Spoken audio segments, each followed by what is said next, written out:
Hi. It's Stay F Homekins. We're back. Technical difficulties before recording. It happens a lot, gang. But guess what? We figured it out. It really made me mad. I know. You were worried that we wouldn't have the proper vibe, but I told you. No, I said the vibes kill. It's That's the vibe right. kill. But we're bringing back the vibe, baby. I got my weekend water because this is for real the weekend, and this is our March episode. Mm-hmm. And so we are here to tell you that the Homekins can't be put down. That's so true, bestie. The Homekins can't be put down. Hello and welcome to Stay F Homekins. My name is Paul F. Tompkins. And my name is Janie Haddad Tompkins. I am a comedian. I'm an actress. And we are a married couple living in Los Angeles, and this is our after dinner podcast. Yeah, we're still doing it, guys. Still doing it, guys. This is our monthly free for all that we put out on the second Friday of every month. Mm-hmm. If you would like access to our bonus content, that can be found at our Substack. Oh, you meant free for all, literally. That is a free for all. Like it's free for all. Well, not like it's just an insane, I was kind of into like doing it both. Yeah. Because I think it's both. Because our bonus content is drilled down. Yeah. Like it is so true. It's like a focused, absolutely. It's like a focused in laser focus situation. Yes. So let's do a check-in, shall we? It's March. It's 2024. Oh, that's a big check-in. America's dying. Yeah, the American empire crumbling, and we get to watch. I mean, we love reality TV. It's the ultimate reality TV show. That is deep. Right? Americans love life. It's the ultimate reality TV show. Are we going to get into Truman Show again? Well, now you're referencing things that are on our bonus content. Just to tantalize people. Well, Do you want to hear what we said about Truman Show? It's going to cost you. Weekendwater.substack.com. Well, okay, so we're watching it crumble. It's kind of a mess. Like it's like with the Titanic. It's like it's like the Titanic. Mm-hmm. But you know how I think Melissa Stetton, she watches that video of the Titanic sinking. Oh, the real time sinking. Yeah. But it's like that. Only it's like slowed way, way, way down. I think. I don't know if it's slowed down that much. It might be sped up, actually. Really? Yeah. I don't know. So I got a text the other day. Because it's election season. You get You get texts from... Sorry, I voted the other day. I actually voted. A million different fucking This entities. is me all day just replying, stop, send, stop, send. No, I never reply. Why? Because then they'll know they got a fish on the line. It doesn't matter. Honestly, it doesn't matter. You can hit stop, but they won't stop. I've reported them as junk a million times. Oh, you did? They keep happening. Okay. But, okay, so they're getting really weird with their messaging. Mm-hmm. And the way they're trying to play on you, on your mind, your emotions, whatever. One I got the other day was, honestly, it was, this is only a slight paraphrasing. Okay. Are you serious? You don't have 2 seconds to take this poll about the 14th Amendment? It's like, take it easy. Who are you?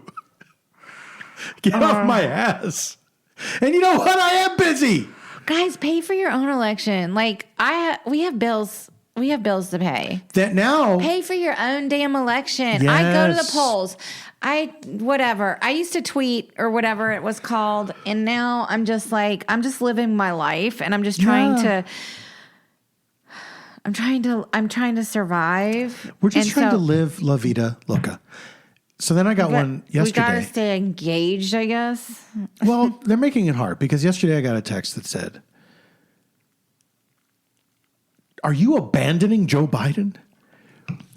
If you don't watch the State of the Union, he will be humiliated." Is that why you said I didn't want... Oh, because you texted on the thread like...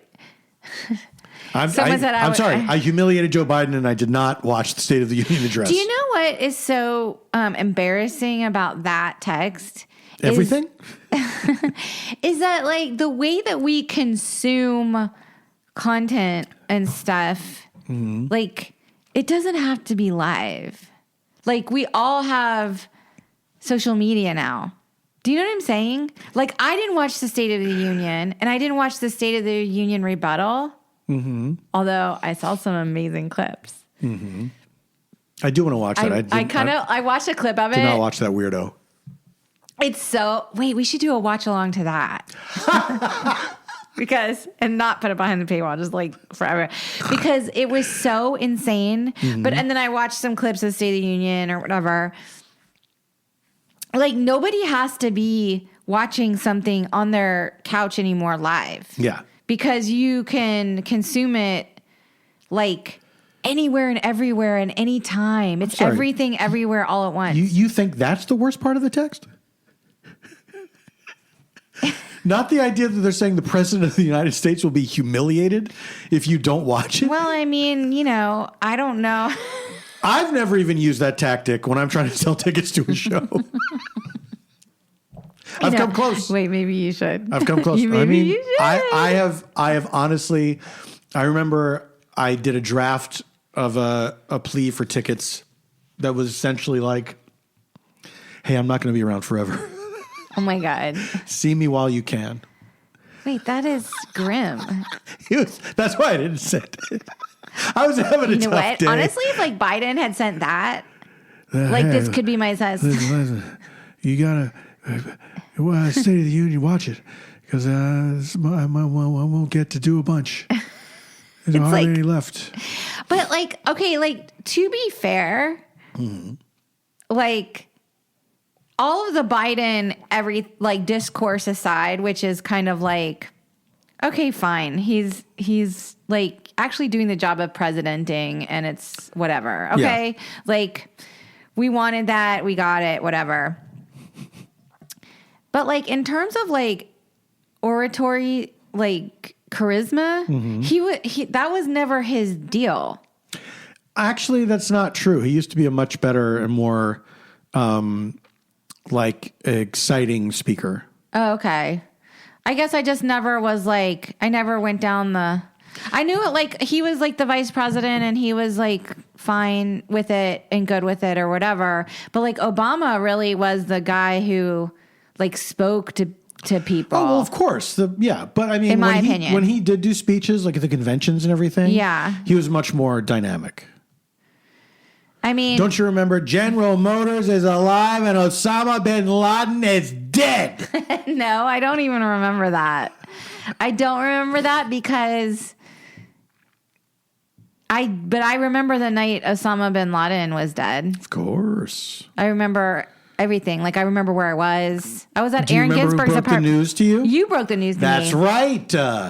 Were you with Eben or something? Or you were I was at the UCB. And then the show ended and somebody saw it on their phone and told me. And then I was on my way over because there was a wine tasting for their wedding, in anticipation of their wedding. Right, because it was 2011. Yes. It was 2011 when this all happened. And I said, I'll be over soon. By the way, Osama bin Laden is dead. And then I was like, guys, I think we should turn on the TV. Bin Laden is dead. And so we turned on the TV. And I remember all these weird feelings of that was 10 years of looking for the dude. Mm-hmm. Could he have hit it? If that happened tomorrow, God forbid or whatever, and we had to find someone, could we find them faster now than we could have 10 years, in 2011? Don't know. Because that was crazy that it took that long to find him. Do you remember when Saddam Hussein was in the spider hole? Sort of. I kind of remember that. I just remember They pulled him out. He was looking rough.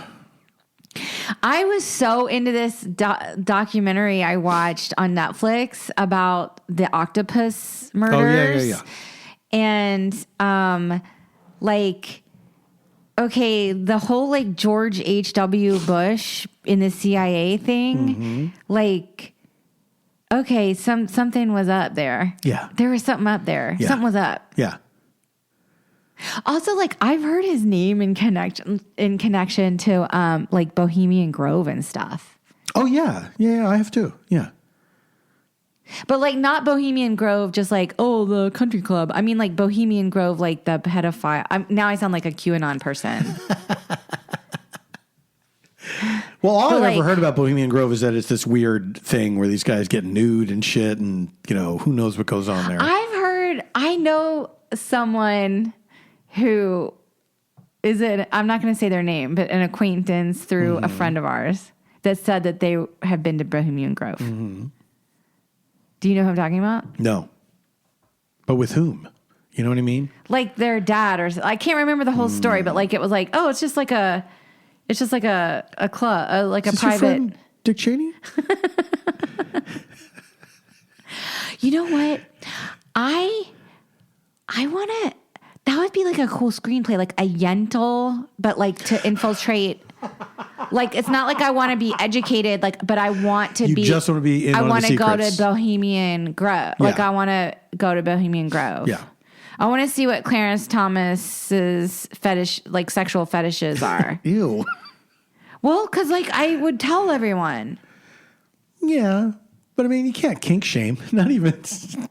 I think that Clarence Thomas deserves a little kink shame. I don't know. It's like that thing of if you don't like somebody, if you think somebody's a bad person, it's okay to make fun of the way they look. You know what I mean? Oh, is that a thing?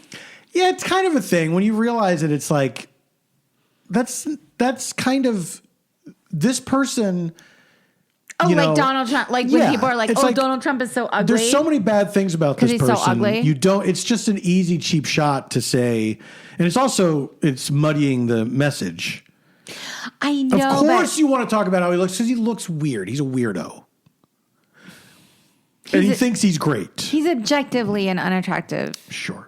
But like, you know why? Because pretty is as pretty does. Wow. And he ain't pretty on the inside or the out. It's so true. But still. But also like there's so many that other doesn't things. give you license though. You know what I mean? I mean, look. I guess. Look, obviously. Okay, just between you and me. Of course, we see Donald Trump on TV. We're going to make fun of the way he looks, of course. But I'm saying in the wider discourse of the world. But there are plenty of people that don't fit like the standard of beauty or whatever that have like incredibly beautiful souls. Of course there are. And so we say, oh, they're beautiful or they're beautiful to me or whatever. So sometimes we're just like saying like, I'm reacting to him as an ugly person. We honestly, as a society, should not be talking about everyone's appearance so much. Okay, fair enough. You know? Fair enough, but... We're all guilty of it. I do it. But also, like, it is sort of like the first... It's like the first sort of impression, like first impressions. Yeah, but we're not animals. You know what I mean? I guess. I mean, I find it... I find it shallow, but I also do, like, find certain... people appealing looking. Of course, everybody does. Of course, we all do. That was on one of our bonus podcasts. We talked the great Sally Struthers. Of course, we all do. You want to make more money? Sure, we all do. I mean, yeah, I do. And I'd forgotten what that commercial was for. And it was for job hunting. I looked it up, and it was essentially like, an employment agency, kind of. You would call a number, and they listed we should call the number right now. Every job imaginable. Gun repair. Assembling calculators. Sales. Wow, okay. Well, I mean, I want to call that number right now because I would like to know.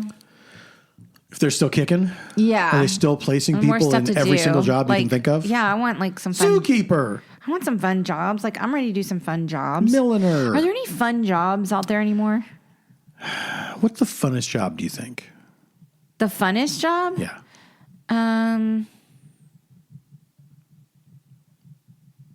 Can I be last? That really puts pressure on me now. Yeah. Wait. Let me ask you this. Mm-hmm. Would it be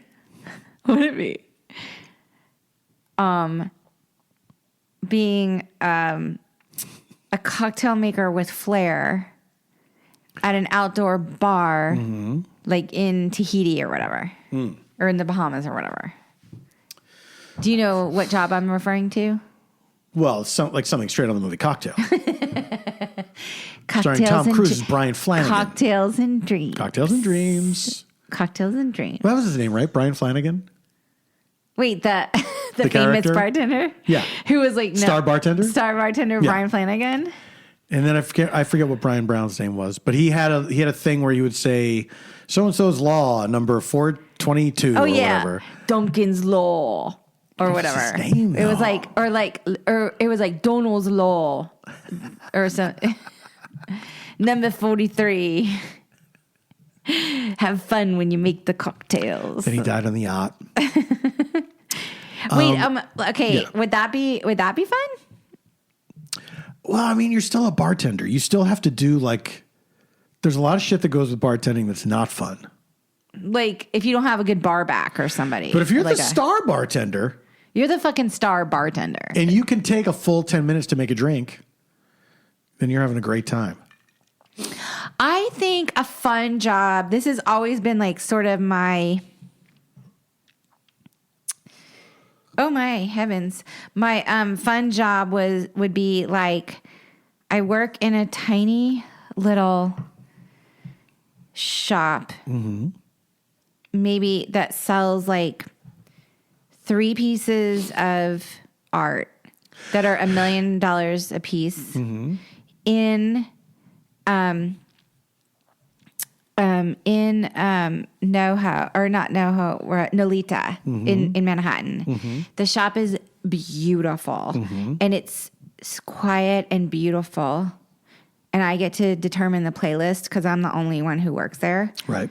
I also have been given a free apartment in Nolita in Manhattan because I'm the shop keeper. Yeah.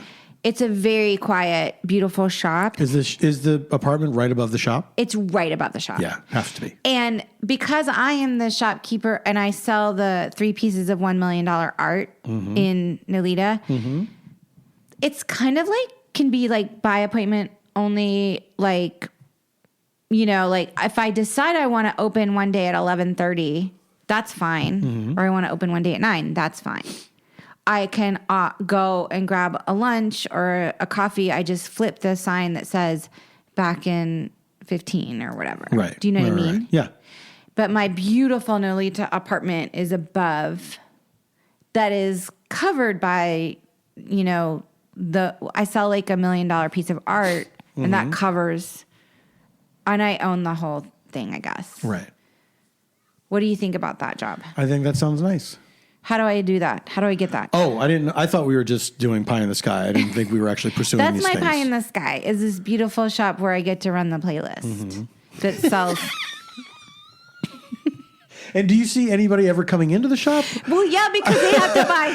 Like, I didn't know if part of it was it's not a very successful shop and you get to be there all by yourself. No, it's successful because the things I sell, like these pieces of art that are $1 million a piece, and like really rich people want them, and they believe it's like they believe if they buy this $1 million thing, like it's going to give them this sense of status in some way. So I'm not just selling them this $1 million piece of art. I'm selling them, like I'm assuring them that if they give me the $1 million for the piece Wait, do you of own art, the shop or you just work I guess there? I own it somehow.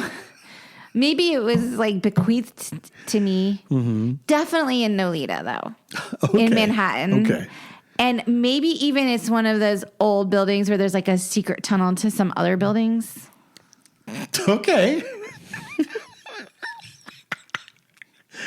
I honestly, Okay, I'm giving you pie in the sky. Pie in the sky. if we're talking, let's say we're talking New York. Oh, wait. So you're going to also work in New York? Sure. You can live with me because we're married in the apartment. Thank you. And my shop is right next door to your shop. Oh, you can have a shop next door. I have a shop next door. What's your shop? I sell hats. Fun. I sell men's hats. You know what? We have a double apartment that spans both of the shops. The shops, right. Secret door between them. Yes. Yes. Obviously, there's a tunnel under my shop, too. Well, the tunnels are definitely under these shops. Do you think they're joined? Well, for sure. I mean, like, whatever, like, the Nolita tunnels. Because there's, like... I'm not real clear where Nolita is. It's, like, north of Little Italy. Oh, or whatever. Nolita, yeah. Yeah. No. Lee. Although does Little Italy still there? Because like I feel like back when I used to live in Manhattan, like some of these neighborhoods were becoming like no longer the characteristics of the neighborhoods that they are supposed to be. Right. Do you know what I mean? Right. So do you think Nolita now people act like they're south of Little Italy? I don't know. So the no is north. Mm-hmm. Then there's the Lee, which you would think is part of Little. Mm-hmm. But it's got to be, the I's got to be part of Italy. So it's no, Ida. What?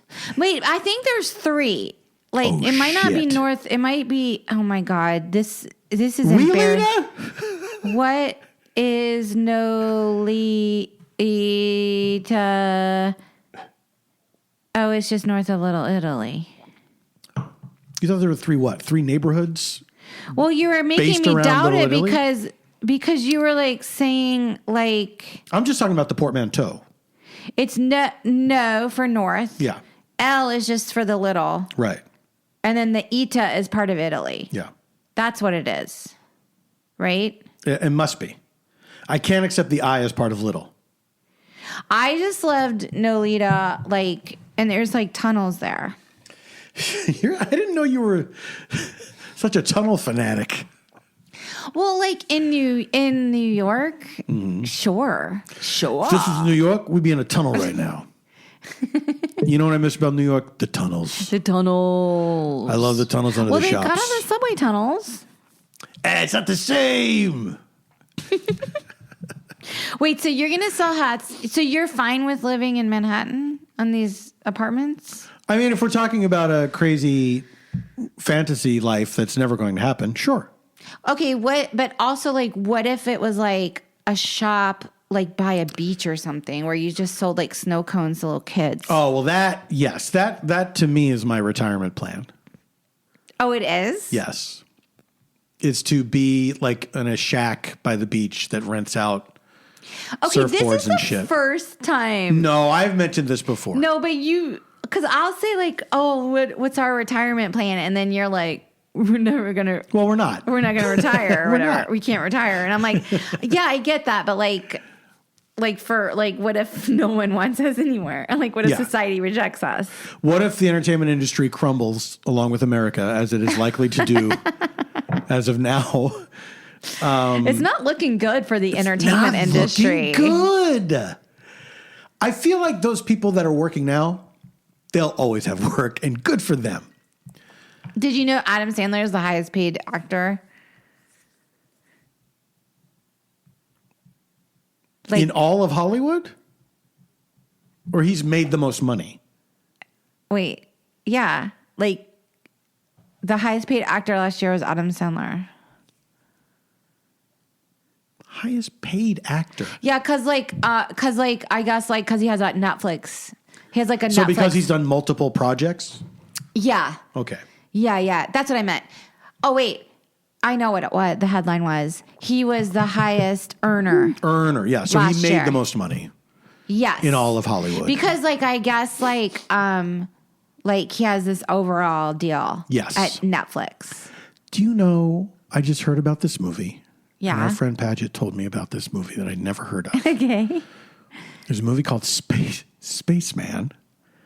And it's a drama starring Adam Sandler as an astronaut. What? Yes. When was it made?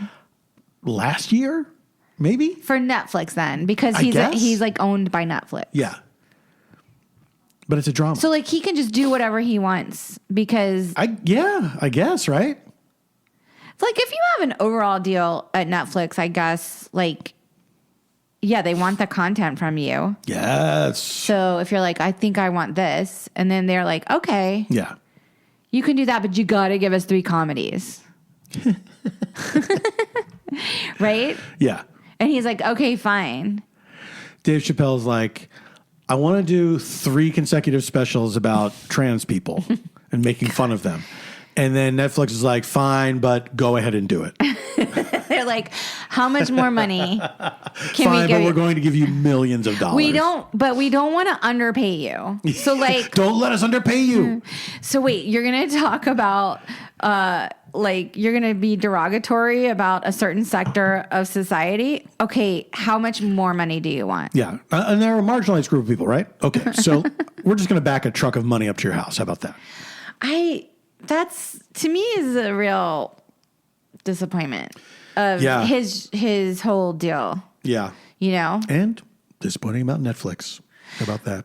Well, yeah, but like Netflix is like they are like a data machine, right? Like an algorithm, like a spreadsheet machine. You know what I mean? Yes. The algorithm knows no color, no race. No gender. You guys, the algorithm is like the most inclusive thing. I love you, algorithm. Because the algorithm treats us all the same. Oh yeah, the algorithm was not molded at all by any previous anything. I just want to say thank you, algorithm. Wait, the algorithm needs to reset itself. The algorithm needs to check itself before it wrecks itself. I think that ship has sailed. I think the algorithm has wrecked itself. No, it needs to check itself. It should have checked itself, but I think it has already wrecked itself. The algorithm is boring. Algorithm is daddy. Algorithm is not daddy. Algorithm is daddy. Daddy. Daddy. Algorithm is daddy, but is algorithm a zaddy? No. Algorithm? No, we can't confuse algorithm. Algorithm is daddy. Algorithm is a punk ass bitch. What? You've really changed your tune. You're saying algorithm is a pab?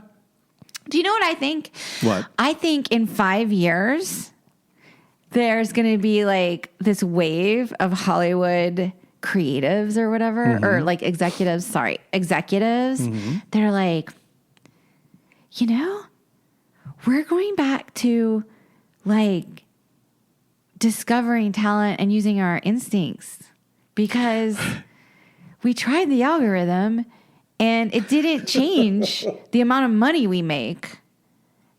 So we're just like actually going to hire people that have taste and see what that does. Like, it'll be fun. Yeah. It'll be like a throwback. I mean, I'd love that. You know what would be great, honestly, for us as a society? Yeah. If we were to say 2025, so everybody has a year to prepare. No, 2026. Okay, give us a little extra time. You know what? 2027. I'm going to say 2030. So you have 6 years. 2030. What's that song, dear? In the year 2525. Oh, I see. Was it If mankind is still alive. Is that the Very name of the song? pessimistic. It's a real song, yeah. In the year 25. I mean, that's the name. In the year 2525. I think it's called 2525. Or in the year 2525. But here's what I'm going to say. What's going to happen in 2030? 2030. We have 2030. 6 years to prepare. A little over 6 years or 5 years to prepare for this. Oh boy. I'm listening. No more electricity. Why? Because we got to fucking start over. No. We got to start over. No. I'm not saying Pol Pot year 0. I'm saying we have lost our electricity privileges. So no internet, no phones. Maybe like the 2-piece phones where you have to hold the thing up to your ear and your mouth. But there's no. I like electricity. I do too. I love it. If I had to choose Franklin. If I had to choose electricity over internet, I would choose electricity every fucking time. I know, but I feel like we really need to learn a lesson. And so here's how I think we're teaching ourselves. Here's how you find out what the president has to say. Okay.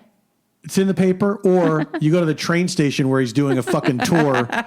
He's hanging off the back of the train going, vote for me. We can't do that because climate change has made it too hot to be outside. You don't think that if we... Well... What would be a better reset for climate change than to stop using electricity and fossil fuels? And by the way, like the first year of COVID, like the pollution went down. Like the dolphins returned to Venice. Remember the dolphins returned to Venice? I remember when the dolphins returned to Venice. Now I'm like, was that all fake news? Did that all really happen? Do you know what I'm saying? I bet it happened, yeah. I bet it happened. Yeah. I don't know. So we go back to that. Except you can walk around. You don't have to, there's no quarantine. It's just no electricity. But like how long will it? For 5 years. So for 5 years. Okay. Yes. For 5 years? For 5 years. So there's an end to it. So like a cleanse, like a detox. Honey, exactly. This is exactly what I'm proposing. But a 5-year cleanse? A 5-year that's what it's going to take. But people who live in cold climates are going to die because they're not going to have enough wood to heat themselves during the winter and shit. They should have thought about that before they abused electricity by inventing QAnon. But is electricity the problem? I'm saying it takes a lot of things away. You can't have Wi-Fi. You can't have, you know what I mean? Is this like when Alicia Keys decided not to wear makeup? This is exactly like that. But then eventually she's like, I'll wear a little makeup. A little bit, yeah. Exactly. So we get a little bit of electricity back. So can we use batteries? No. Why not? No. That's not electricity. We're going back to a time before we have all these things. Like caveman fucking times? No, not that far back. Like John Adams when he's like using little closer than that. So like I'm going to say like late 1800s. But look. They had electricity, I thought. They had some. So is that what the last year right before electricity? That's the year we're going to. But for 5 years. For 5 years. Or we proceed from there. Like things get electrified as they did in order. I think that your thought experiment is great. But was that what you were going to say? I was going to say, I think that the goal that you're looking to achieve could be achieved in 1 month. It doesn't have to be 5 years. No. There's no way. You can't trust people. You have to, because 1 month is too short a time. You'll be miserable and you won't learn to do things that you need to do. Oh, you're saying we have to we have to provide for ourselves. Heat, light. You know what I mean? How are we going to provide heat and light for ourselves? There's still candles and shit. There's still fireplaces. There's still wood. Well, I mean, radiators, I don't know how much electricity they use. Like in an apartment building? I don't know. I don't know how anything works. I don't either. Don't tell anyone. And you know what? I like it that way. I want that magic in my life. I want to flip a switch and have, I want to turn the water on and I want it to be hot. Of course. That, these modern conveniences are magic. And if we take that away, then what is the fucking, is that all there is? You know what I mean? It's just for 5 years. It's called human progress. And look where we are. I'm into the human progress. I'm not into the human kind of mindset. It's the mindset that needs changed. This is how we would change the mindset. You're going to put us on restriction. Yes. as a society because we've been bad boys and girls. That's right. But we can't just get like an attitude adjustment some other way. This is the attitude adjustment that everyone needs. I don't know. What about your hat shop? How are people going to see to put those fucking hats on there? fucking lanterns. First of all, I'm open during the day. Okay. That's a good point. We could have gas lamps. I think that's charming. You know what? I do like a gas lamp. Like a gas lamp. I do like a gas lamp. Mm-hmm. Like, okay, that's good. That one's good. Mm-hmm. Okay, I like that. Thank you. But how are we going to watch the Oscars this We're Sunday? not. There's not going to be an Oscars. This sucks. This sucks. Here's the thing. All of it sucks. There will be an Oscars, but it will be, as it was in the beginning, a private ceremony that was not broadcast. And we'll find out in the paper. Extra, extra, Oppenheimer sweeps Oscars. Oh, Oppenheimer probably will. What would have happened? Well, wait a minute. There's not going to be movies. Yeah, how are we going to see them fucking movies without the electricity? We're not. No, It's someone gonna be- could. You know what? Someone with the gas lamp put it behind the celluloid, Right. and they just crank it. They hand crank it. For fucking maestro length for like 2.5 hours? Movies will be shorter in the like Judd They'll have Apatow. to be. Apatow won't be able to. Sorry, Judd Apatow. I mean, well, I think like we could do it as a team. Like I could do the first 15 minutes. You could do the second 15 Now, minutes. do you see now how my plan is so good? Because now there's teamwork where there wasn't before. Now the projectionist is a tyrant working all by himself. And now there's a team. This is beautiful. Okay. All right. I mean, I guess I would just have to deal. Mm-hmm. I guess I would just have to deal. Well, I mean, you're not alone. I'd be there too. But it would just suck. I mean, like, yeah, I just. At first. Until when? Like, how long? You figure things out. No, I think it would take me the entire 5 years. No, it would not. It would not. With whatever money we are saving Yes. from all of this expenditure of energy, Okay. the electricity, there will be more wood. There'll be more whatever. We don't want to use coal, I guess. I mean, a coal stove is not as bad as a coal mine, but where are you getting the coal from? So, Right. Someone has to go in there. wood burning stoves We're and going to have to fireplaces. put people in there again? Like, people are going to die again? No, hey, I already said I didn't want to do that. Maybe we burn all the plastic. Did you know there's more plastic now than like 3 Earths or something? I don't know. I saw some headline about it. Wait, we're one Earth. I know. That's how much. Where are we hiding this 2 extra Earths worth of It's like plastic? because it's like stacked on top of each other. Also, like the plastic situation has gotten out of hand. It's OOH. Everything is plastic. Yeah.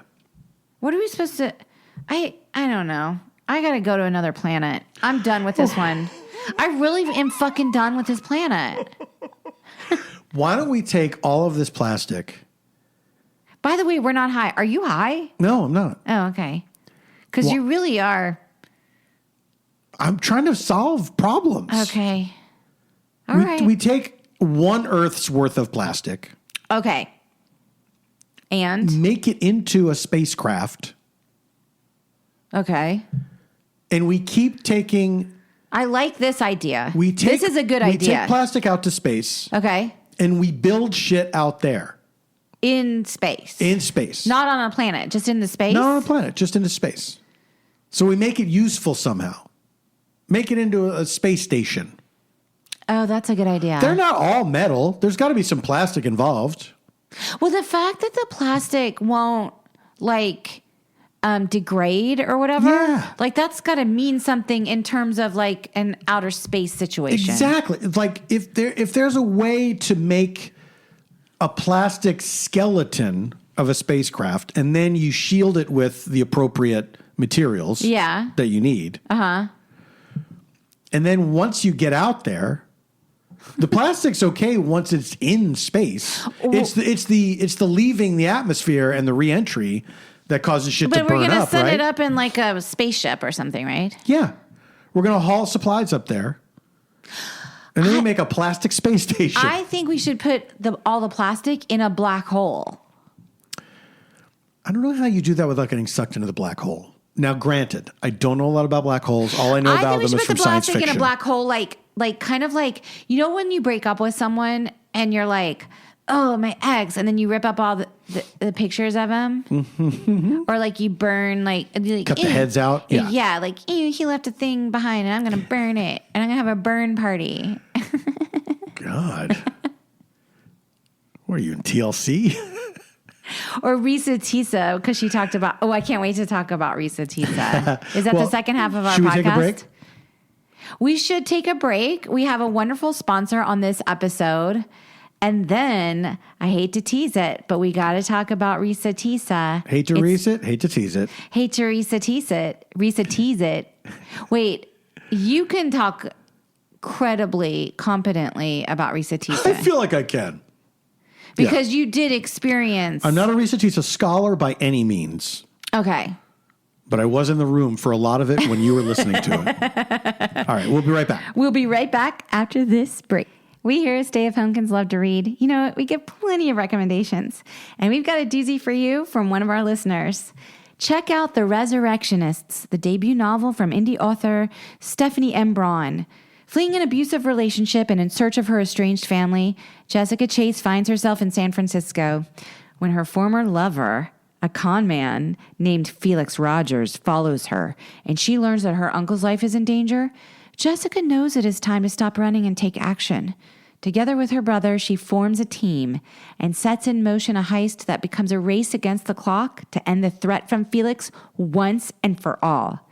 It's set against the backdrop of Victorian San Francisco, and it's filled with colorful characters. The Resurrectionists follows along as a group of individuals become a team and work together to rescue a man buried alive and to find a sense of belonging with each other. There are plenty of amazing reviews for The Resurrectionists.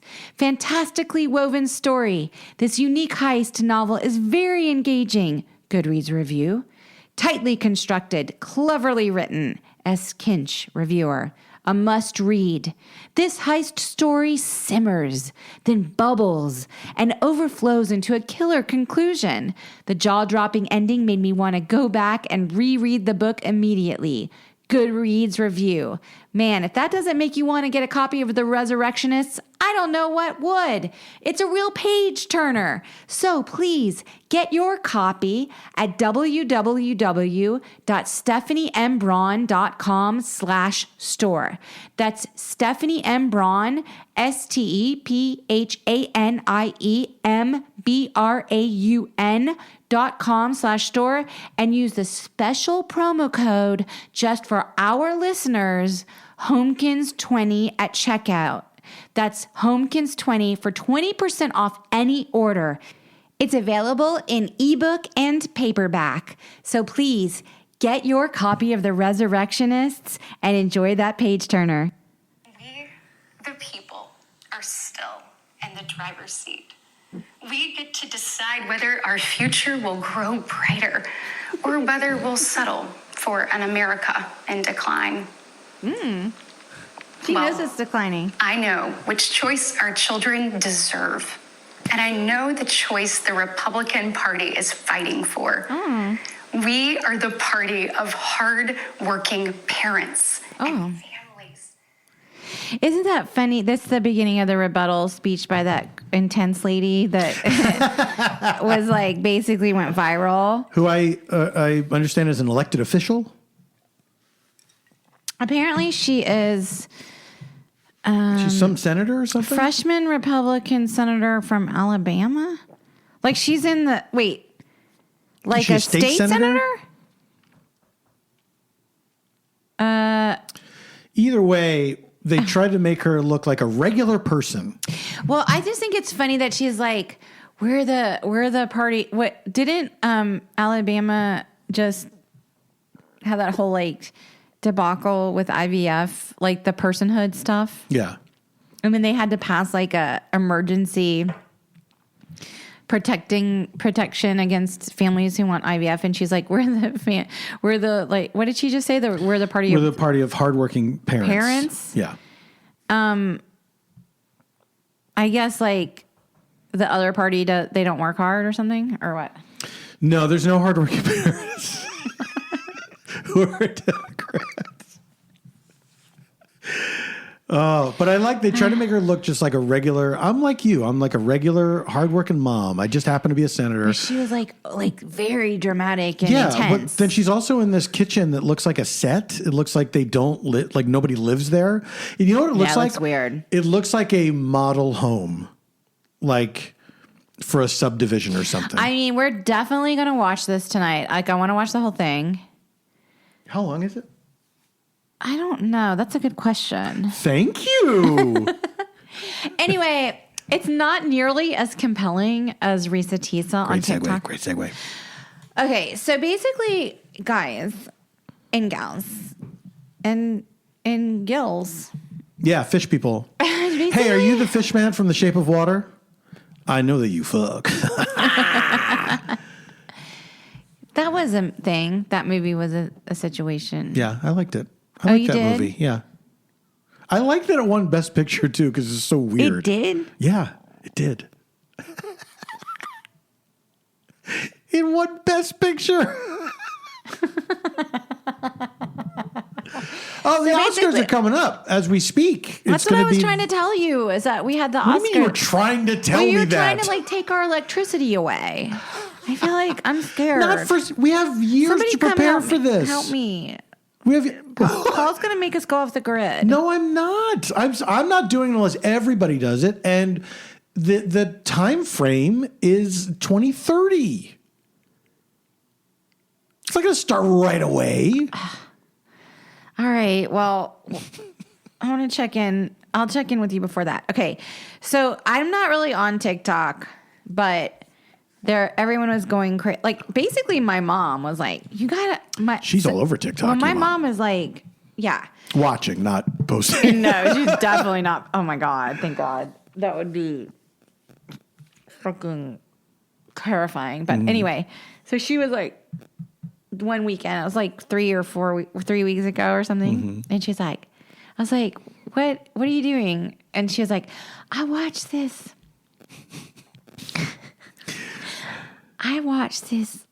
woman on TikTok, and you gotta watch her. Her name's ReesaTeesa, and she told this story about this, how she was married to this liar. And I mean, she was so compelling. You got to watch her. And I'm like, okay, Mom, like, I don't know what's going on because I'm not really on the TikTok. Yes. Okay. So I'm like, okay, whatever. And then I was like texting with the girls or something. And I was like, oh, my mom told me about something on TikTok. And then one of my friends who is on TikTok, it was like, Janie, your mom is right. You have to watch this story. Like, it took, listen to your mother. It took over TikTok. And I was like, but I'm not really on it. And she was like, no, someone put it on the YouTube. Here's the link. The YouTube. Whatever. And so I was like, okay. Put it on the wireless. She put it on the Facebook. On the Facebook. What's that? Are you quoting someone? You know, that's just like a when they're trying to make someone look like they're not connected to technology in like a sitcom. Yeah. They're like, I did the Facebook. Oh, you know what they do? It's like remember, but in Social Network, he was like, drop the or whatever. He's right though. He was right. Yeah. Wait, what were you saying? I went on Face Friend. It's like they like to do that. I went on the Face Friend. Yeah, that's what they like. I went on Friend Book. Yeah, they're like, oh yeah, like the grandma don't know how to blah, blah, blah, blah, blah, or whatever. What are you on Tutor? Where'd you hear that on Tutor? What's that? Twitter. Okay. Why are you mad at me? I'm not. I'm mad at the writer's room. This dumb writer's room we made up. This writer's room is like, they just want to go home. Oh my God, they I hate just want to them. go home. They just want to go to the smokehouse and get shit-faced. They want to get shit-faced. Oh, you know what? That is like my dream, is like to be in some writer's room, in some bungalow on, I don't know, some bungalow somewhere. On some lot. And they're like, we're going to a smokehouse for happy hour. I used to have alcohol in my dressing room when I worked on that sitcom. Sure. And then there was one night. That seems normal. I think I've told you the story. For the 90s? This was early aughts. Okay. That show ran in 2000. Dag. And I remember it was close to the holidays, towards the end of the season. And it was a network show, so we had to do like season's greetings from the cast of Dag, all that shit. The best. And so my friend Steven, rest in peace, Steven Dunham, we were done our scenes, and we had to wait until the show was wrapped so we could record the season's greetings messages. Okay. We were going to do that after the audience left, right? Okay. So it's a while. So we're hanging out in my dressing room. We're watching the show feed, and we're just like bullshitting, and we're drinking. We're having drinks. Yeah. We're not getting hammered, but we're buzzed for sure. You're getting a buzz on. And so then we have to go out and do these things, and we can barely keep it together because we're laughing so much. And then we had to do one. The crew was like, come the fuck on. No, we did not ruin anything. Okay. We did not ruin anything. But we didn't hold anything up. But we did have to do one for Kwanzaa. And that was new at the time, the idea that a network would acknowledge Kwanzaa. Okay. And so since we were kind of drunk, I said, hey, Stephen, when we do the Kwanzaa one and we say happy Kwanzaa after it's over, let's look at each other like, what? Like, what's that? Which, not a joke that I would make now. No, that's not. And guess what? Not a joke I made then, because when it came time to do it, I just did it straight and he was the only one. No. You fucking left him hanging? I absolutely left him hanging, yeah. I lost my nerve. That is so wrong. But here's the good news. Nobody ever saw the show or those season's greetings. It is wrong. Everything about it is wrong. Well, the whole thing is wrong.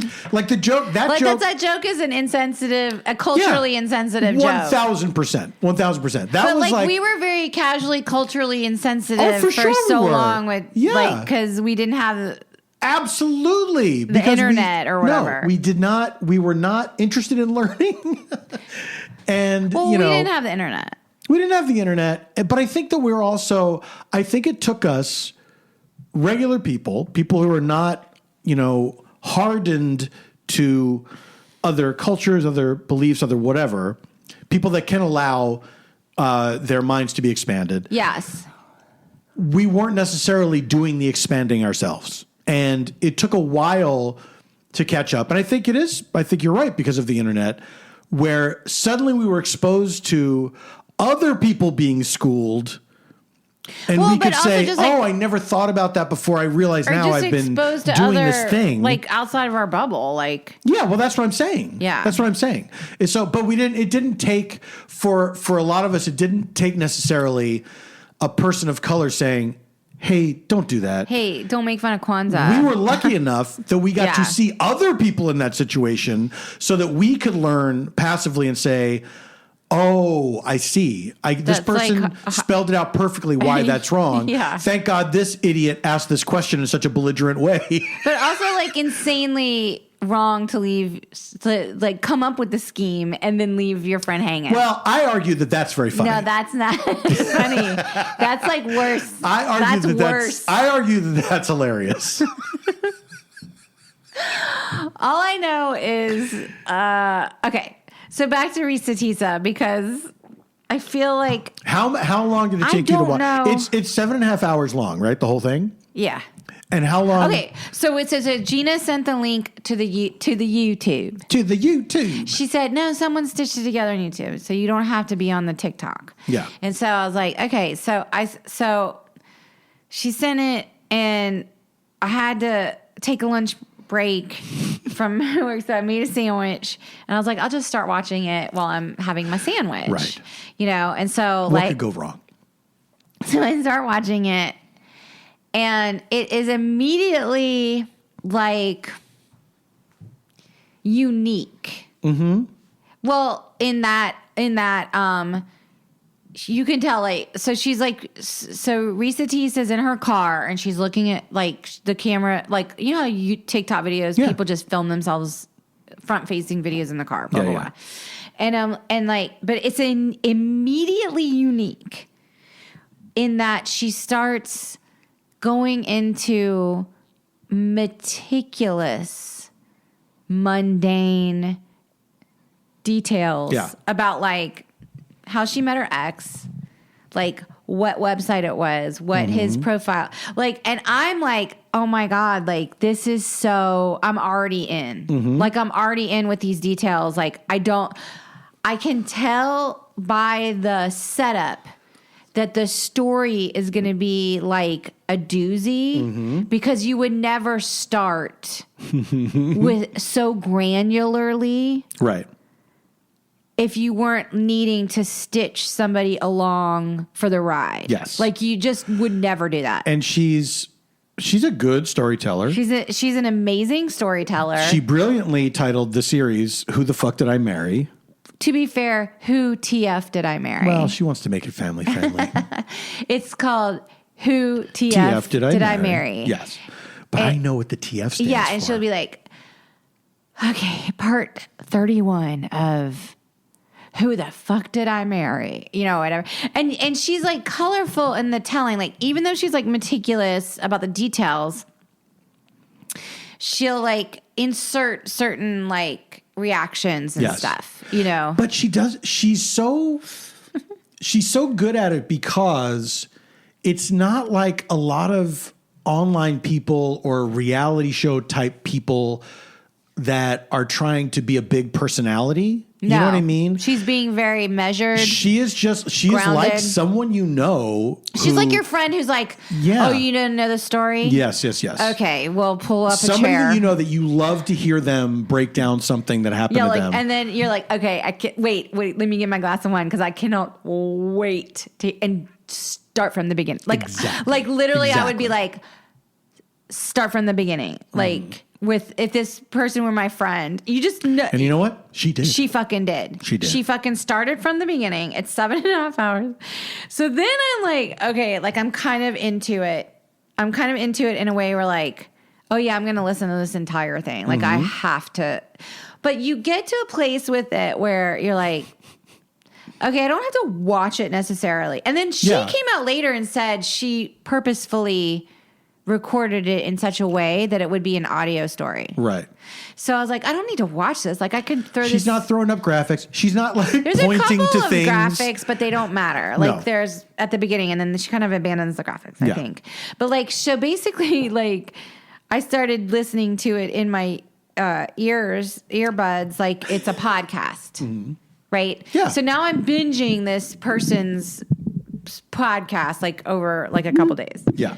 And I like cannot wait to like drive somewhere or take a walk in the neighborhood so I can hear the rest of the story. And like she calls like her ex Legion, which I didn't know because Paul because then I was like playing it like while I was doing stuff around the house, and so then Paul was like catching the story. Like, and then I would stop it. And like, actively listening. Like, it was compelling. Like, I would hear you in the other room, like, laugh, like, here and there. Like, I was like, oh, my God. Like, he's listening to, like, because she was so funny. Like, she was like, oh, we went furniture shopping at Lowe's and then Home Depot, and I went ham on that. And I'm like, oh, my God. Like, and she's like, I went ham. And then she, at one point, she's like, okay, guys, raise your tray tables and buckle your seatbelts because this next part is going to be crazy. And then it kind of like, it is such a web of deceit. And what is so compelling about it too is that she is so self-aware. She talks about basically her longing for this relationship that looks like kind of like a relationship on TV or something, where the man is like, I want to build this wonderful life. He's a successful condiment vice president. He's an ex arena football player or something, or some weird arena like football. Yeah. Yeah. And he had savings, and he was like a regional manager at the condiments company. He would be on the phone every day for hours with who she thought were his relatives. I think it's very funny that It's she insane. leaves out the name of the condiment company, even though he didn't work there. No, I think he worked in the loading dock or something. Really? Oh, okay. Or something. All right. Like, I did not hear all 7.5 hours. Well, the point is that she met him right before COVID. They immediately there was an accidental pregnancy. And so then they were like next thing you know, they were like living together and planning for this future. Yeah. Which, you know, thank God for her, she miscarried this child with this insane person. Which she said, right? Yes, she said she understands. Which I know that's like a divisive thing for some people, but she said... She said that it was... I'm glad that I didn't carry this baby to term. Yes. His baby. Because she did not want to be connected to this liar, this for the rest of her manipulator life. For their and not only that, have another innocent human being that would be connected to this person in this way, you know? So anyway, so she was basically like... I don't know. So then now I'm like getting everyone to listen to it. Like, I have to have people listening to this. Like, I have to talk about it. You know, thank God, like, everyone was like, Nicole had already listened to it. I knew that. Paige, I got to listen to it. Catherine, Samantha, Krista started it. Jen Sims started. Like, basically, like, I've gotten, like, everyone, you know, and, like, Catherine's, like, 5 minutes in, and she literally, like, is texting me, like, it's not only a treatise on her as an individual, but it is the thesis is like the lies we tell ourselves to survive in a system designed to oppress us. And I'm like, wait, she just like literally like compared this whole thing to the fucking patriarchy in a way where I was like, yes, this is why I think it like hit. I think it hit because she was basically like telling herself these couldn't be lies because she wanted to feel safe in a system, number one, during COVID. But number two, just like in a system of fucking brutality. Absolutely. Like, you know what I mean? And she thought this was like her person. She wanted it to be her person. And because he clearly has narcissism and is a manipulator, he crafted himself as her person. Do you know what I mean? Very quick detour. When we watch Southern Charm, the terrible show. Oh, yeah. Where's this going? I'm so curious. There are often commercials for Southern Hospitality, which is a spinoff of Southern Charm, which we have not watched and will never watch. But I think we started to watch one, and it was so instantly boring. It accidentally started after one like, or something. No. I was like, no, I'm not going to watch this. But there's a clip that they show over and over again, which is a woman saying to a man, I thought you were my person. And then he just goes, no. Every time it comes on, Paul like cannot stand. Like he loses his mind. Such a perfect exchange. I thought you were my person. No.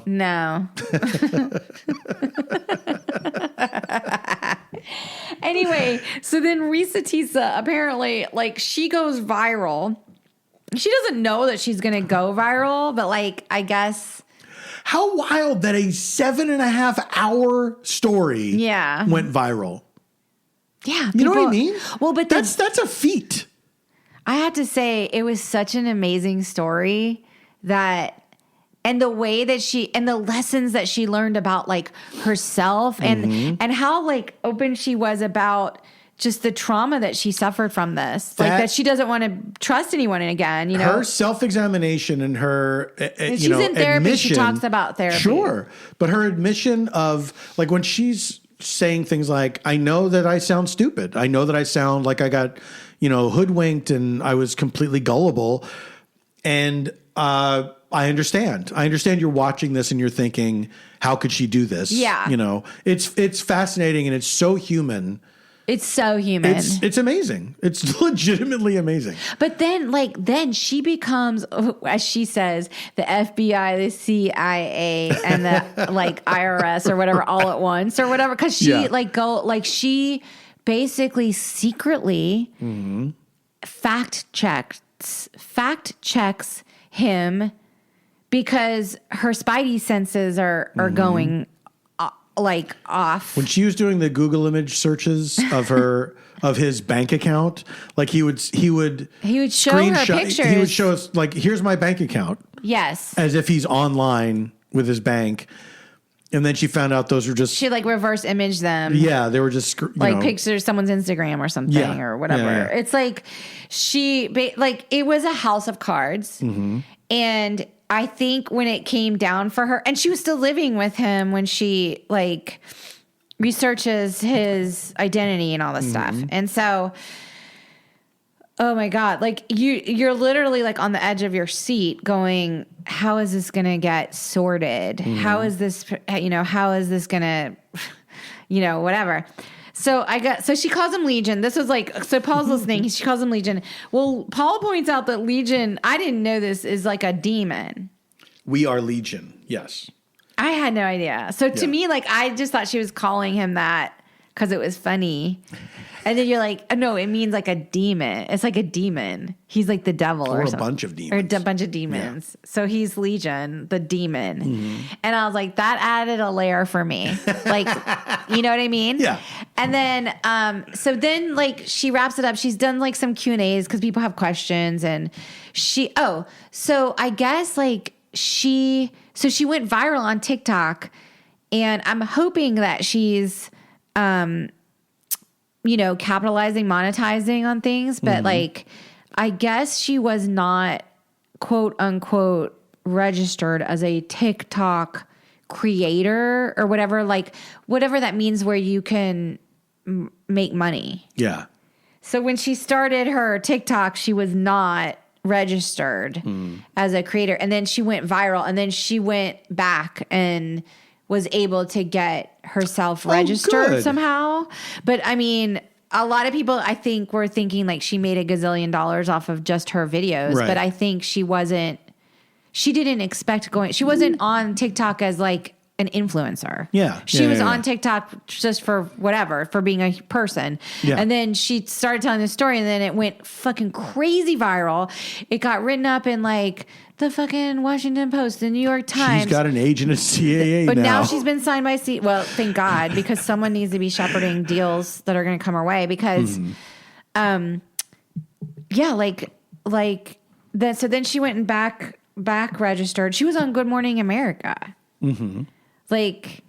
She just went, she basically has gone completely, definitely there's going to end up being a book deal. She could host a podcast. She has put Damn Daniel in the ground. Damn Daniel. Back at it again with the white vans. But I also am clearly, now I'm blanking on her name. She's nominated for an Oscar. She's in Color Purple. Oh, Danielle Brooks. Danielle Brooks. Yeah. I'm if Danielle Brooks does not option this, I mean, that's, you know what I mean? Because they're gonna probably make a Dirty John version. Yeah. You know. Do you know what would be funny if they made a movie and it is just her sitting in a car? It's just the actor just absolutely replicating it. It is 7.5 hours long. No. It is. It's like 4 movies that are released over 5 years. If I were handling her career, number one, I would get her a book deal. Mm-hmm. And I'd connect her with an amazing ghostwriter, number one. Right. Number 2, I would definitely get the limited series, like, I don't know, into somebody's hands. Shonda Rhimes, Ryan, whatever, somebody's hands. Number 3, I would get her a podcast where she finds other people who have been lied to. Uh-huh. And she takes them through their journey emotionally, like on every episode, and talks about like how they are doing. And that's what I would do if I were handling her career. Sure. But no one asked me. Maybe you should reach out to her directly. I'm sure that'll get right to her after so many people are asking her questions. But like, so I guess like Legion then like came out. No. Yeah, and he's got like some show on YouTube. No. Apparently, dude, this is what. Dude. And he's saying how she's a liar, and that he caught her cheating on him, and that's why they're not together anymore, and that everything she said was a lie. So he is very high up in this condiment company. His bank account is exactly what it looked like. I don't know because I didn't watch it, but it was like Jen Sims said that she was at the airport and her waitress at the airport also was into ReesaTeaser and like told her about the YouTube show that Legion has, and that but according to her server at the airport, he definitely comes off as like a master that he's such a good liar. Wow. That like wow. You almost think like he believes it and stuff. Right. You know? Right. Wow. And I was like, well, that's somewhat interesting. Like maybe I would check it out. But I don't find him as interesting as her. No. You know? I haven't heard all 7.5 hours. But then I automatically believe her. But I will say this. This was something I haven't gotten clarity on because I didn't go deep. Mm-hmm. But in her, she did like a follow-up video where she has been contacted by Legion's family and stuff. Yeah. And Legion is, I guess he's from Philly, the Philly area. And he has like a twin brother. Mm-hmm. And apparently the brother told ReesaTeesa to let everyone know so that we get back to Legion. Right. The captain is loose. And that he would know what that means. Forgot about that. And that like anyone from Philly or something that has been part of this would know what that means. The captain is loose. I hope I'm not messing that up. I wish I knew. It was something like that. Yeah. And maybe that, like, yeah, I'm gonna the captain is, and maybe there is some clarity on what that means. Was that the Captain Morgan phrase, motto? What? Not motto. What am I thinking of? Slogan. Advertising slogan. Remember that? When people were doing the Captain Morgan thing, or they were trying to make that happen on the commercials. There was something about the captain in the. Okay, Google says it's a sailing. This I'm on the Who TF Did I Marry fans Reddit. The captain is loose. What does it mean? Google says it's a sailing term meaning a ship is unanchored and out of control. They think friends and family use it to make one another aware that Legion is having an episode because he is mentally ill. Wait, so what good is it to tell the guy who's having the episode that he's having an episode? I think that he wanted it to get to all of Philly. Okay. So the entire city knows this guy. Like if he's going to show up, like don't let him show up at your door. Okay. And then what? Everybody's supposed to know what this means? The entire city? I'm from there. I've never heard this phrase in my life. I think if you're from the city and you've had dealings with Legion. Okay. If you're who's famously nautical.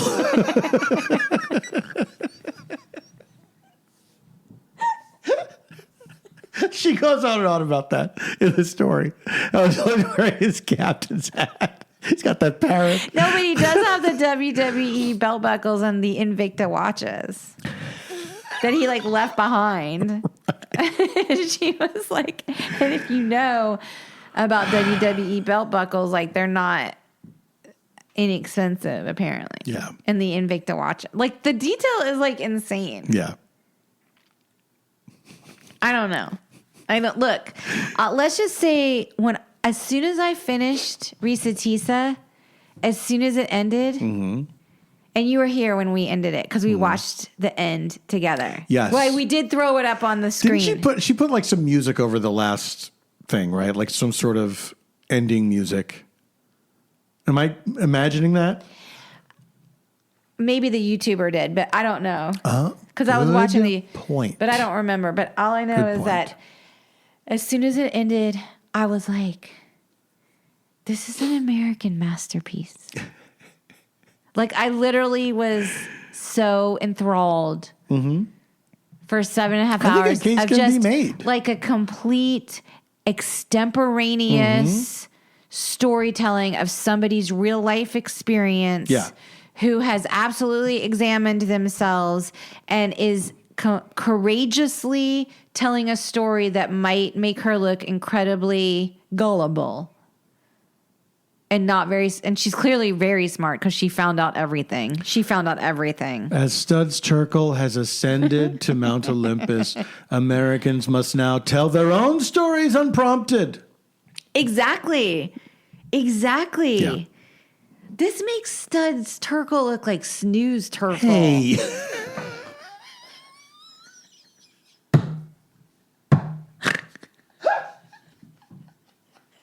You think anything this exciting happened to Snooze Terkel? You think that anything this interesting happened to Studs Terkel? What if he had been the one? And then what happened? Wait, so he didn't work at the condiment company? Oh, he worked at the loading dock. Is that how he talks? A little bit, yeah. He was in the movie 8 Men Out. Okay. He plays a sports writer with John Sayles, who directed the movie. Why? Was he? Well, he was a monologist, right? Studs Terkel? No, he was. I don't know if he did. I think I'm the Studs wrong. Terkel was like he just interviewed. He like average he Americans. documented and was journalistic about like average working Americans. Yeah. But he didn't monologize about them. I don't know. I'm thinking of someone else. Spalding Gray. Yes, thank you. But they're not. He even just close. talked about himself. Oh, he did? Yeah, Spalding Gray. Oh my yeah. God, is he still alive? No, it was bad. What? I believe he killed himself and he drowned himself. And he was like found, I think they pulled him out of a river. It was very sad. Really? Yeah.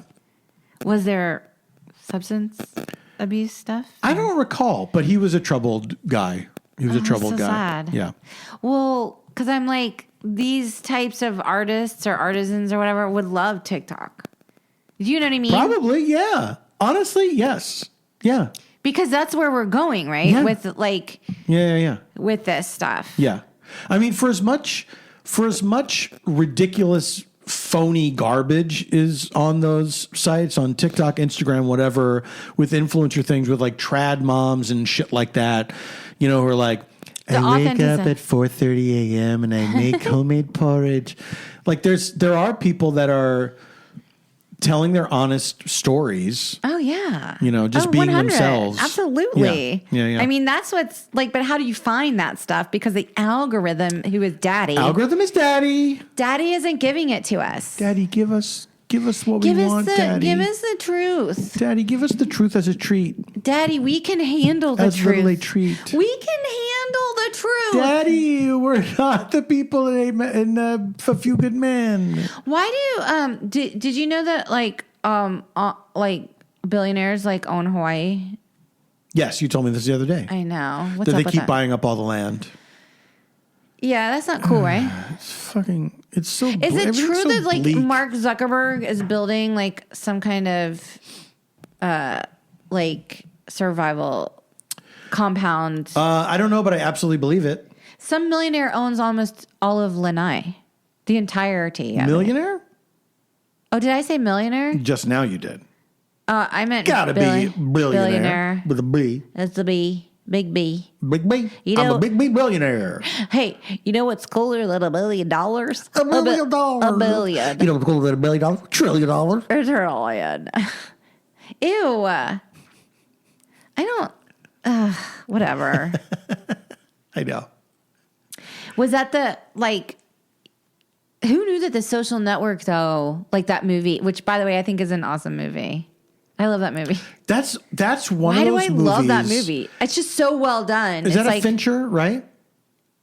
It's, yeah, I think it is a David Fincher. That's yeah. why I love it, because I love David Fincher. Those movies go down good. easy, baby. You can put it on anytime. Zodiac, anytime. You know what I mean? 7, most times.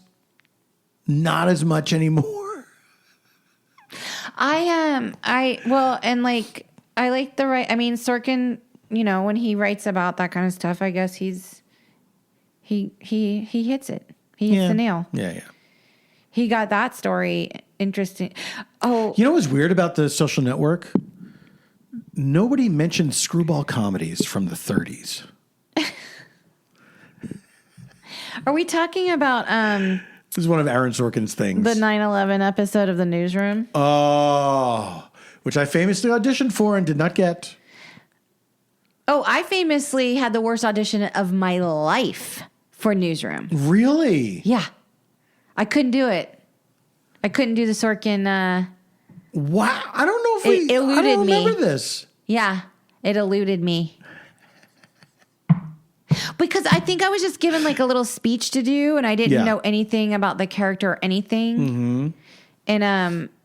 And I just like I fumbled it. I fucking fumbled it. And it was like an in-person audition because it was like back in the day. Yeah. Like a pre-read. It was not. Did you audition for like an actual like series regular? No. This was to be one of the passengers on the plane in that episode. Oh my God. That would have been iconic. And as fuck. it was a rare for me 2 audition day where the first audition was it was like a J.J. Abrams show. Yeah, I feel like you did tell me. What was it called? Power or something like that? I It was don't like, know. you know what it was? I think the idea was all electricity stops on planet Earth or something like that. You know, you mean the thing that you just said? Yes. Are you fucking kidding me? Except nobody wanted it to happen. Not like in my beautiful vision. Nobody wants it in yours. But so I had to do that audition. That was in Santa Monica. Ugh. And then, of course, the other audition for the Newsroom was in Hollywood. Yeah, it was like a Paramount or something, wasn't it?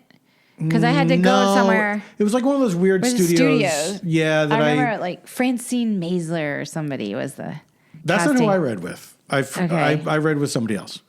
Somebody that I knew, actually. Who? Well, I'm not going to say on the thing. Okay. They don't need to be dragged into this. Oh, I think I know. Wait. But I was on my way. Of course, the first audition, I'm waiting forever. And so by the time I get called in, it's an hour past my audition time or something. And I know I'm not going to make it to the next audition. Right. And so I go in, I have a bad audition. I knew both casting people. So the first audition, I knew the casting person. I did a bad audition for them. Mm-hmm. I was like, that fucking sucked. Mm-hmm. Now I have to drive all the way across Los Angeles County to get to this other audition. Yes. And on the way, I'm talking to my manager like, I'm never going to make it on time. Mm-hmm. Like, can I reschedule this or whatever? Like, no, they really want you to come in. And so I'm in traffic now. It's rush hour. I'm like, I keep calling and saying, I'm so far away. Right. They want I you to come in. may as well be in Santa Barbara. Yeah. Because it's going to be for the producers and everything. Like everybody's going to be there. Right. So then, of course, they're telling me, I called like 4 times, and they keep telling me, no, they want you to come in. They really want to see you. Fuck you. I'm already mad. And then I get there, and of course, everybody has gone home, except for the casting person who knows me, you know. And so I do this audition. I know it sucks, and I leave, and I'm so fucking mad.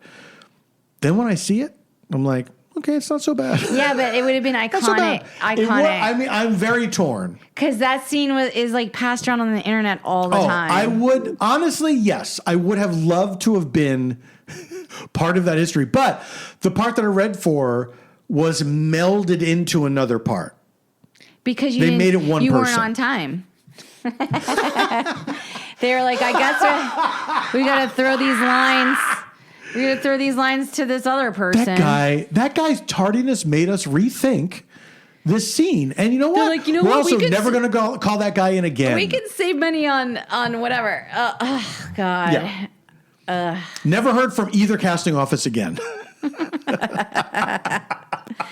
I don't know. I mean, whatever. But then we get back to Osama bin Laden is dead. Because much as I texted you the news. Yeah. Newsroom had broken it. Newsroom got 2 years later. Guy got to 2 years later. Got to tell that pilot, sir, we have just killed Osama bin Laden for you. Oh, wait, that was the scene. It wasn't 9/11? No. The scene is that they killed Osama bin Laden. Yes. The scene is, and I can't remember the guy's name. He's playing somebody who works at the newsroom, and he's being a real pill on the plane.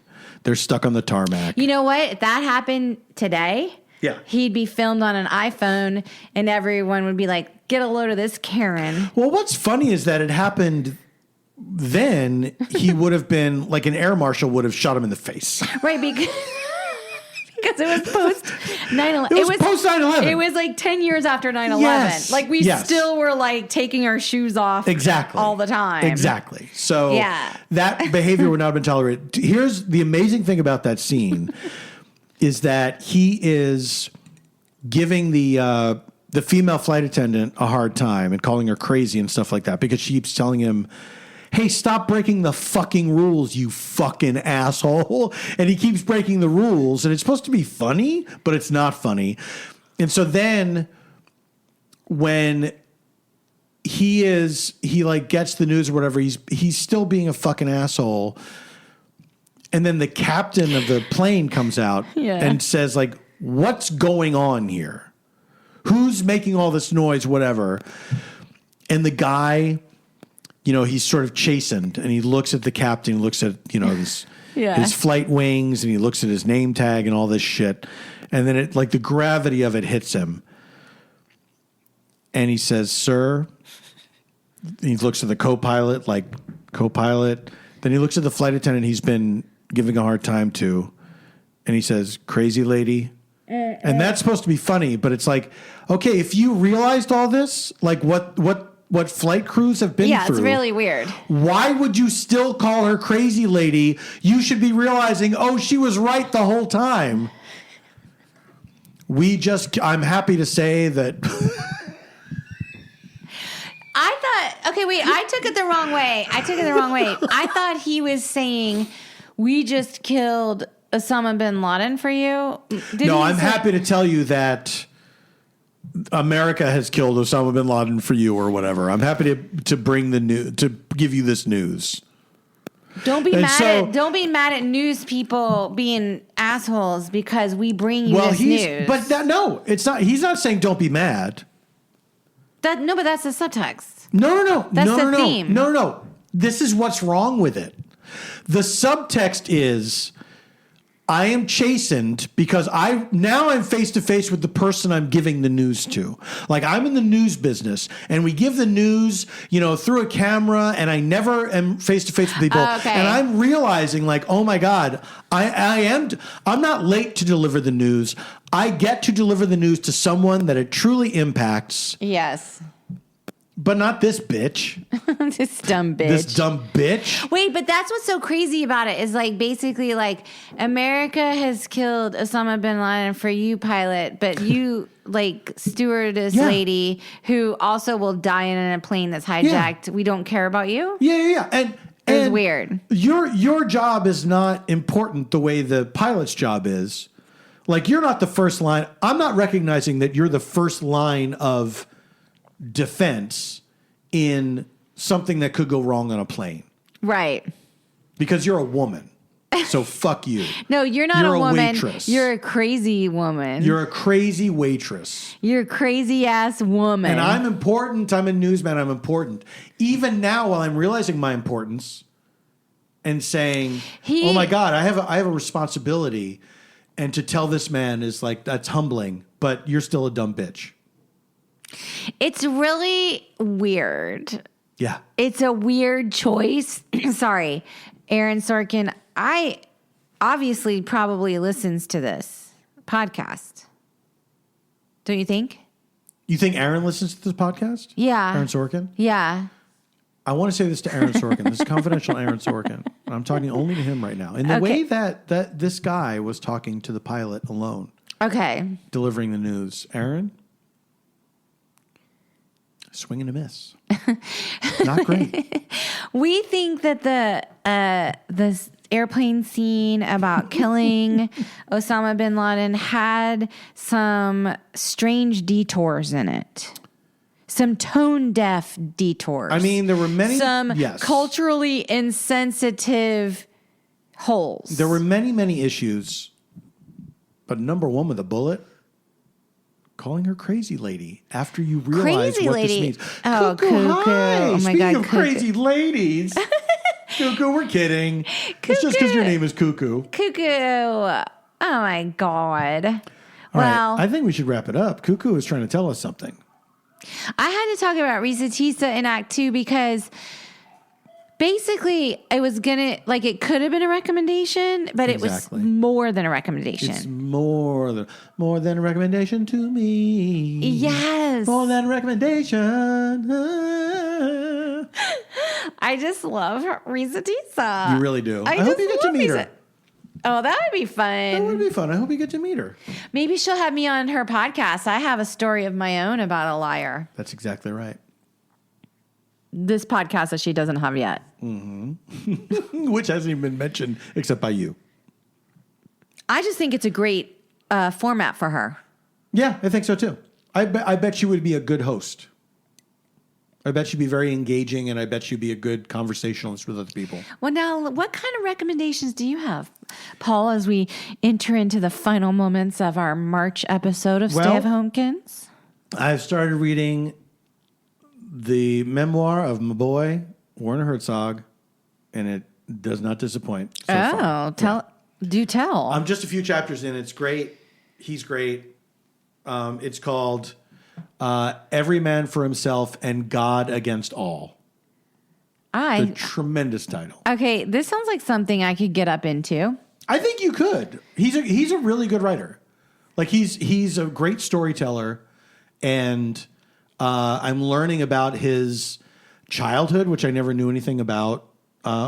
It's wild. He's. I did not know any of this about his past, and growing up in post World War II Bavaria it's fascinating. That's really cool. Yeah. That's my. We got to recommend Traders. If you're not on the Traders train, if you've been hearing about it, we got caught up in record time, and we love it. I like Traders UK a little bit. Traders UK is our favorite.